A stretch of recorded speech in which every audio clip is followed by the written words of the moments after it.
What would you do if God put you in front of a test that he will never remove, no matter how many times you plead with him? In Scripture, the Apostle Paul confessed to carrying a thorn in the flesh, a constant trial that marked his existence and ministry deeply. However, what at first glance appears to be a weakness is actually a powerful and life-changing message for all of us. In this video, we will not only explore the meaning of Paul's thorn and its historical context, but we will also discover how this teaching can be applied to your daily life. Stay with us until the end, because I will reveal a truth that will completely change your perspective on your own struggles and how God can use them to do something extraordinary. Let's get started. The Apostle Paul, recognized as one of the greatest missionaries of Christianity, left an unmatched legacy. He preached the gospel throughout the known world, wrote letters that today are pillars of the Christian faith, and performed amazing miracles. But in the midst of all these accomplishments, Paul confessed something shocking, an internal struggle that deeply marked his life. In 2 Corinthians 12:7-10, he writes, "So that I should not be exalted above measure through the abundance of the revelations, there was given to me a thorn in the flesh, a messenger of Satan to buffet me, that I should not be exalted. For this I begged the Lord 3 times, that it might depart from me. But he said to me, My grace is sufficient for you, for my power is made perfect in weakness.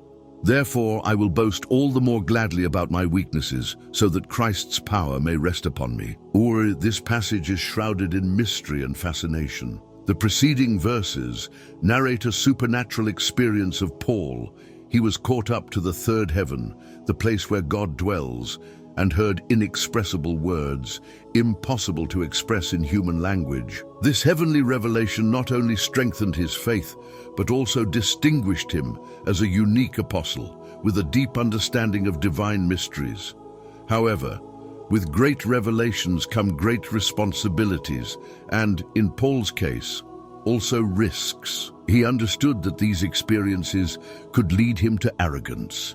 To avoid this, God allowed the thorn to remain in his life as a constant reminder of his humanity and his need to depend completely on divine grace. To understand the impact of this thorn, it is necessary to transport ourselves to the historical context in which Paul lived. This man lived in a world ruled by the Roman Empire, where Christians were persecuted and seen as enemies of the state. Paul faced all kinds of adversities.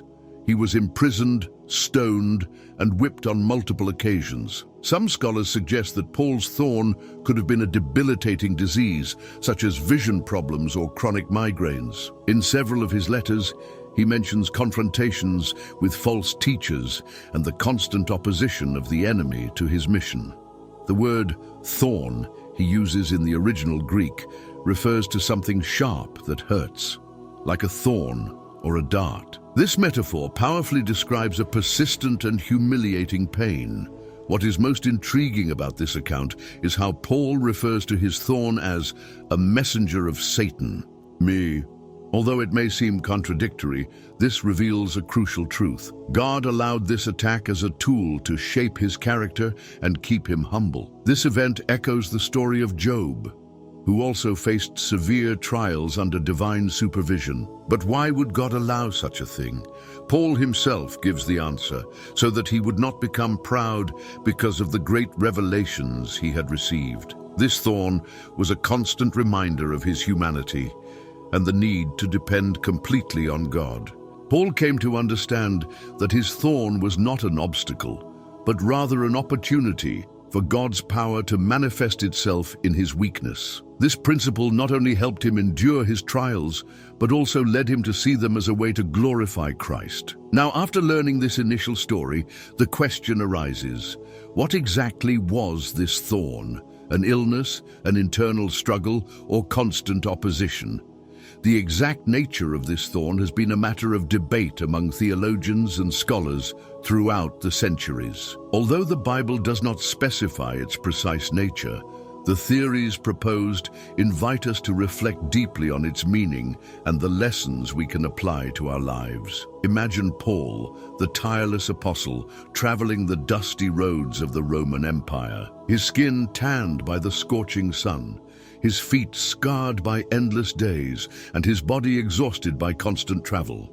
This man who carried the message of Christ beyond the borders of Jerusalem was not invincible. In his flesh, he carried a mark, a persistent weakness that accompanied him every step of the way. Some scholars speculate that this thorn might have been a chronic illness, perhaps vision problems, debilitating migraines, or even epilepsy. In his letter to the Galatians, Paul offers a poignant clue that reinforces this theory. In Galatians 4:13-15 he writes, "You know that it was out of physical illness that I first preached the gospel to you, and you did not despise or reject me because of the trial I had in my body. Instead, you welcomed me as an angel of God, as Christ Jesus himself. For I bear you witness that if you had been able, you would have plucked out your own eyes and given them to me." These words not only reveal an intimate relationship with the Galatians, but also a possible hint of a severe eye disease, something that would have made his ministry even more challenging. In ancient times, illnesses were not mere inconveniences. They were titanic trials. There were no modern medicines or hospitals prepared to alleviate suffering. Yet Paul, with his indomitable spirit, faced these trials as he traveled thousands of miles on foot or in rickety boats, bringing the gospel to those who had never heard of Christ. The extreme weather, the cold nights in prison, and the physical wounds from scourging and stones left deep marks on his body. In 2 Corinthians 11:24-27, Paul details how he endured all these adversities with unwavering faith. Paul lived a life filled with adversity.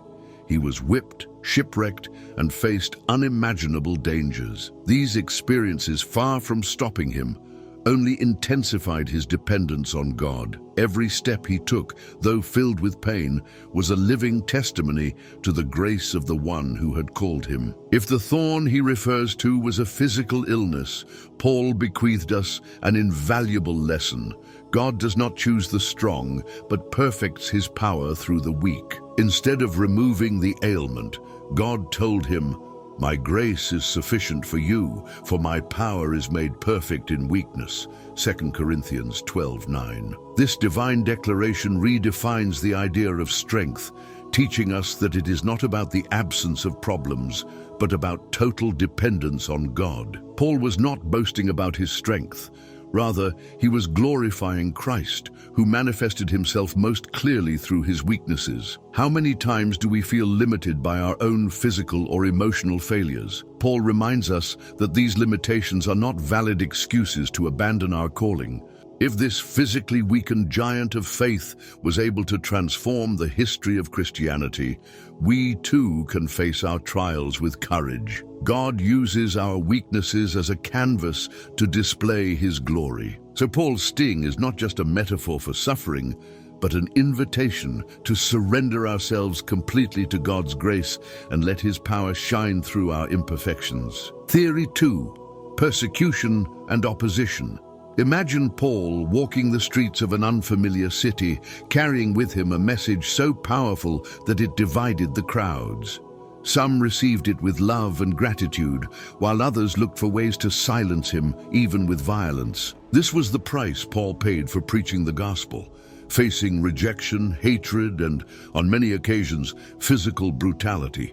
But Paul never backed down. In 2 Corinthians 11:23-27, he describes in detail the trials he faced. "I have been in greater labors, in greater beatings, in greater prisons, in danger of death often." These were not isolated situations, but a constant pattern in his life. In Lystra, for example, Paul was stoned unconscious by an angry mob, thinking he was dead, Acts 14:19-20.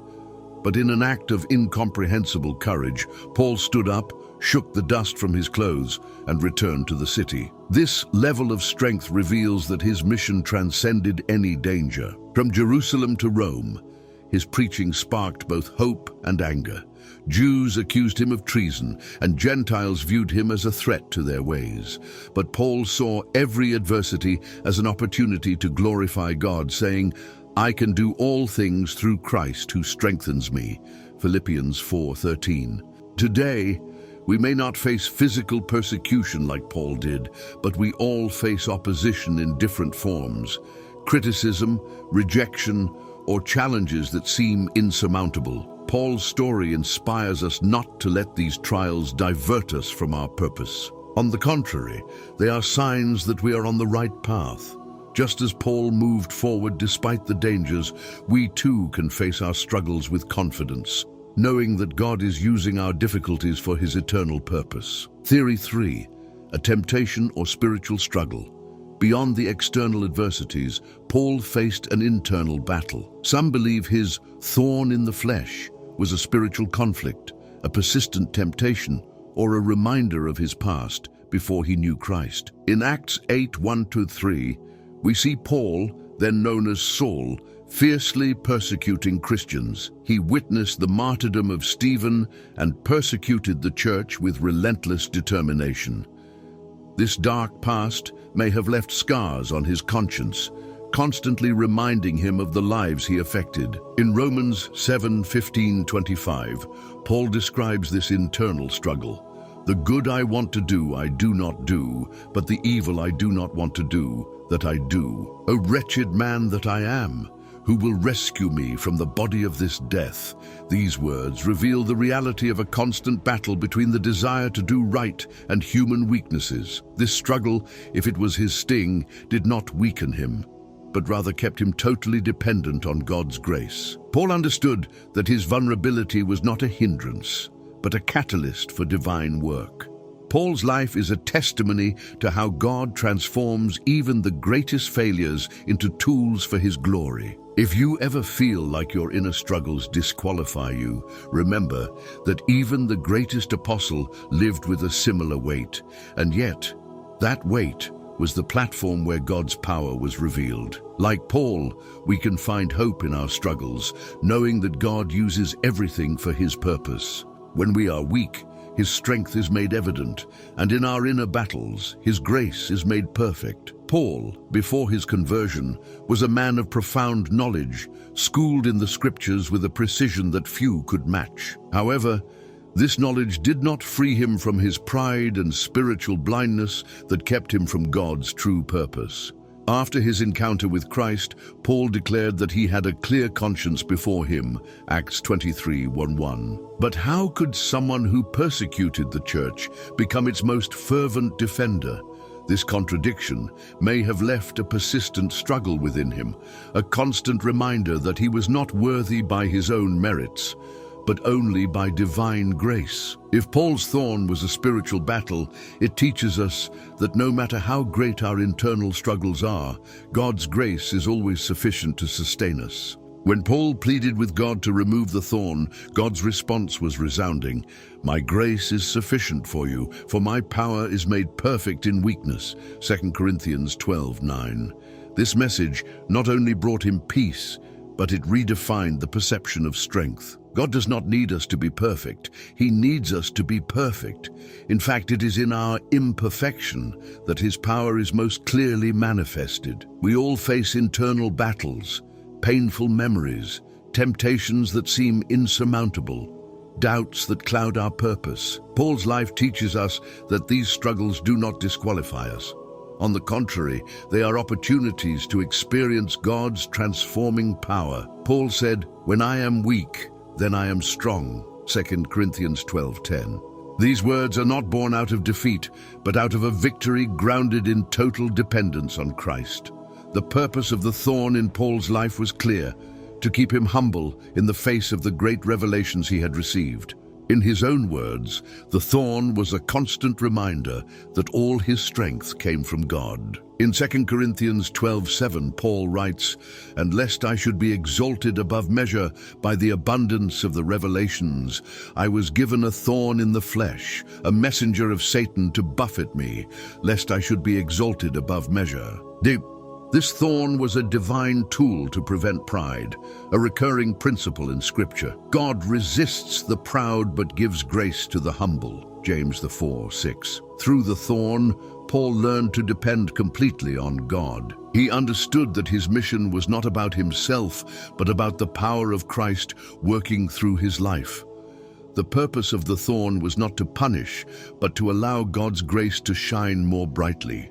This led him to embrace his trials and take glory in them, knowing that each one represented an opportunity for the gospel to advance and Christ to be exalted. The thorn teaches us that trials are not errors in God's plan, but essential tools for shaping our character. Like Paul, we can see our struggles as means to draw closer to God and depend more deeply on His grace. One story that powerfully reflects this principle is the life of Job.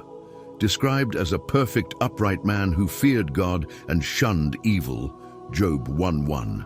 His life seemed flawless, yet God allowed Satan to test him, leading him to lose everything he had: his wealth, his children, and even his health. Laying in the dust and covered in sores, Job faced the lowest point of his life. His own wife suggested that he curse God and die, Job 2:9. But Job responded with unwavering faith, declaring, "The Lord gave, and the Lord has taken away.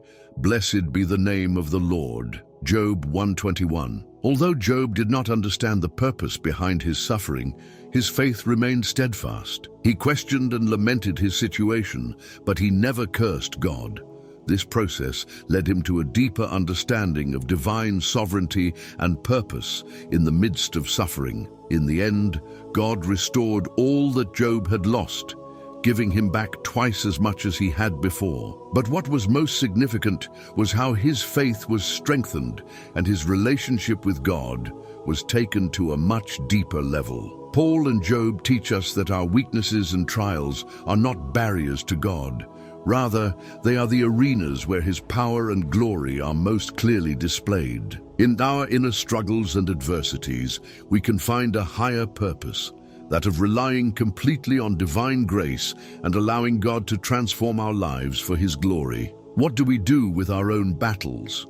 That is the question we must ponder as we seek to make our weaknesses the canvas on which God paints His masterpiece. The ending of Job's story reveals one of the most profound lessons about suffering and relationship with God. After going through a series of devastating trials, Job comes to a revelation that transforms his perspective. "I have heard of you before, but now my eyes see you." Job 42:5. This moment of epiphany illustrates that suffering, though painful, has a divine purpose. It is the means through which God reveals Himself in a more intimate and profound way. Like Paul's thorn, which kept him clinging to God's grace, Job's trials led him to renewed faith and a clearer knowledge of God's character. These parallel stories teach us that trials are not the end of the road, but the vehicle to a greater destiny, a closer relationship with God, and unwavering faith. In Paul's case, his thorn was not a punishment, but a divine tool to keep him humble and allow God's power to shine through his weakness. This reminds us that our own struggles, far from being obstacles, can become the platforms where God demonstrates His grace and glory. Paul understood this to such an extent that he gloried in his weaknesses, because he knew that in them Christ was exalted. This principle challenges us to look at our own lives and ask ourselves, what are our thorns? Those moments of struggle, those seemingly insurmountable trials, can be used by God to shape our character, draw us closer to Him, and glorify His name. Although we often long for our difficulties to disappear, they can be the canvas on which God paints His masterpiece, revealing His strength in the midst of our weaknesses. If this message has touched you and made you reflect on your life, we invite you to take action. Subscribe to the channel and ring the bell to receive content that strengthens your faith and inspires you to continue forward in your walk with God. Share this message with someone who needs a reminder that in the midst of their trials, God is working for good. And never forget, In our weaknesses, God is strong. See you in the next video, where we will continue exploring life-changing truths that will help us grow in our faith and trust in the Lord.